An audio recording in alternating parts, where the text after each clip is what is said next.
Cam, just what went into the decision to want to come back and take another year here with the program? Yeah, so last fall, obviously I was a senior and I was graduating in December. And I really thought, like, do I want to take my 5th year? If so, where could that be? And I thought about it all fall, and then I had meetings with, obviously, I talked to some of my teammates, I talked to the coaches, and I just couldn't picture myself anywhere else. So, easy decision. So you can, Jalissa's kind of the big loss for you guys this offseason with you and Heather coming back. Just how much does that help kind of keep things stable in the back? It helps a lot. Obviously, JY was a big piece for us, and having myself and Heather back just kind of puts everyone at ease. And obviously, the new players coming in, the people we already have, we're confident our back line will be just as good as last year. Do you feel more responsibility now? Yeah, but it's not a bad thing, you know? Like, we all have a job, and it's a team effort, so we just carry on. How about you, Kat? Obviously stepping up into a higher year, a higher class. You're coming off a pretty good season. Just how much are you wanting to raise that bar even for yourself moving into this season? Yeah, I'm always someone who has really high expectations for myself. So even though last year was a great season for the team, for myself, I'm always looking to be better and do more for our team. So definitely will be looking to step it up a notch this year, both as a leader and as a player on the field, to be even better for my teammates and help us reach our even higher goals this year.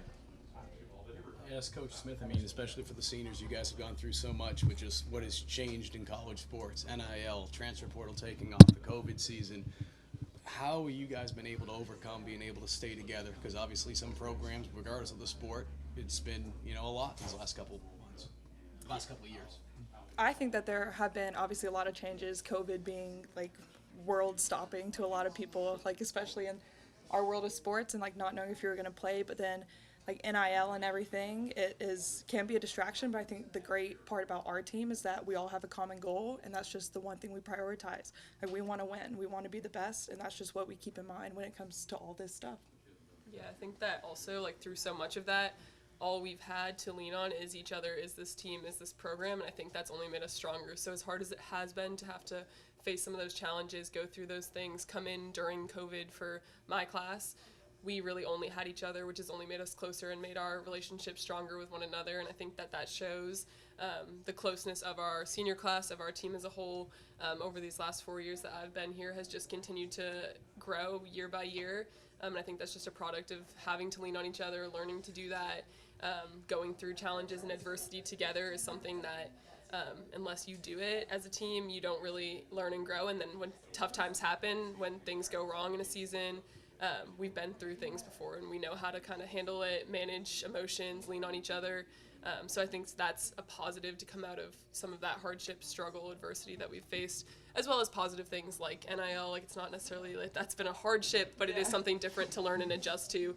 And just like we always talk about, our success as a team together as a unit is only going to be better for all of us. So like we talk about that a lot of the times. Like, our team's not a team to be focused on my personal individual NIL or one thing like that, or what sponsorships I'm going to get, or I need to get these stats so that I can get this deal, or whatever it is. We all know that our collective success will provide opportunities across the board for all of us, and I think that's what we're all about.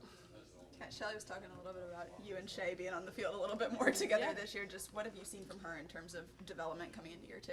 Yeah, I love playing with Shay. I think she's a great player, brings a little something different, another energy, and I think something our program has talked about a lot over my time here is just continuing to develop ourselves as an offensive threat. Our program's kind of pillar standard has always been our lockdown defense, and so I think that's something that's really cool that Shay and I get to add to such a special program and such a special back line and standard that we have for that, is continuing to build on that danger offensively. And so I think that that'll be something that I'm really excited about going into this year, is just being able to add different layers, play in different formations, combine and work off of each other, and it just takes some of the pressure off both of us because we draw so much tension, both of us. So when we're playing together, it's hard to defend because you don't know where to look, and if you look too much at one of us, then the other's open. So I think that'll just be something that will be special to continue to work on and build on this year, and I'm excited about going into her second year. Yeah, obviously y'all took a lot of strides in that kind of final third, finding the back of the net down the stretch. Just what's it going to take to carry that over into this season? What do you like about that group you'll have around you to do that? Yeah, I think it's a back-to-front effort like anything else, especially with the way our team plays. So we're only as good offensively as we are when we build out of the back and through the middle third, and I think some of those pieces started to really come together at the end of last year, as well as kind of finding that momentum and stride in the final third finishing. We created a lot of chances, I think, the first half of last year that we didn't put away, and then we started to kind of find our footing just as we got confident, got settled, and continued to build that belief in one another. And I think that going into this year, we've only had time to get stronger. We really didn't lose much on the attacking half of the field in terms of graduation or anything like that last year. So we've really had a chance during this offseason to work on some different things, and I think we'll be able to show some different looks this year and continue to have developed both technically and tactically. So that'll be something exciting to look forward to this fall. New dorms opening up across the street, a lot of new students. What would be your message to your fellow students as to why they should come across the street and come to Stone Stadium? Come support, see what we're about. Women's sports, they're growing, and we're here to show you why. Please, it's fun. Yeah, and it's just a 2-minute walk. So, and we're one of the first sports to kick off. So, if you don't know much about soccer, you're a big soccer fan, come and watch. It's fun. Good atmosphere. Being a soccer fan, Shelly talked about y'all maybe studying some of the World Cup games during preseason and things. Just, I mean, when you guys are watching during the World Cup, are there things you look for that maybe you wouldn't when you're watching just kind of as a fan going into your season here? It's funny. We always joke all the time. Like, I hear the things our coaches tell us when I watch other soccer games. Sometimes I can't even help myself. We sit for the men's games here, or when we're watching it TV at home, and me and my roommates look at each other and we're like, oh, you know what Jamie would say in that situation?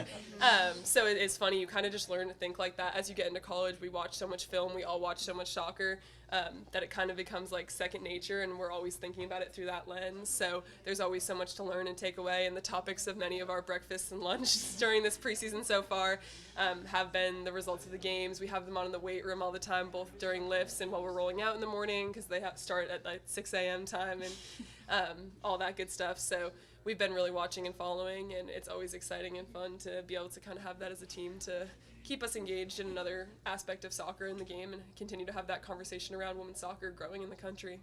Did any of y'all defy coach and set the 3 a.m. alarm for the Portugal game? No, unfortunately, not during preseason. It was the first day of practice, so I don't think we were rolling that dice yesterday. We do replays. We record it. When you guys watch the women's game now, it seems to be deeper around the world. What does that say about the growth of this sport? And when it's relatively on the world stage, the World Cup is pretty new for the women's games. What's it like for you guys to see the depth that has grown pretty rapidly in the past 2 decades or so?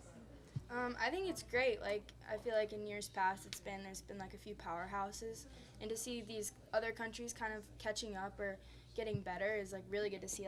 I woke up this morning and I saw Jamaica moved on to the next round, and it's just so exciting. And then there's some teams that always move on that are now being sent home, and I just think that's so exciting, and it just shows the women's game's growing.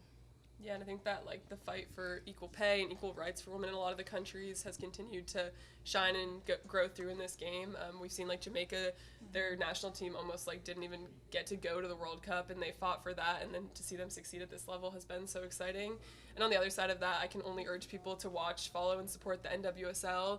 I think if you want to see depth growing in the women's game, that is the perfect example of it beyond the World Cup. We only get to see that every 4 years, but I think the depth in that game and the excitement and energy surrounding women's soccer has improved so much, and our alumni are now so involved in so many of those teams. And for a lot of us, that's been a goal or is something that a lot of us have dreamed about playing at, followed our whole lives, to kind of see the growth and improvement of that level as well, which pours into the World Cup, and so much of that talent has been really exciting. And so I think those two things definitely go hand in hand, and we can't mention one without mentioning the other. Just want to see the Boston Breakers come back? I do really want to see the Boston Breakers come back.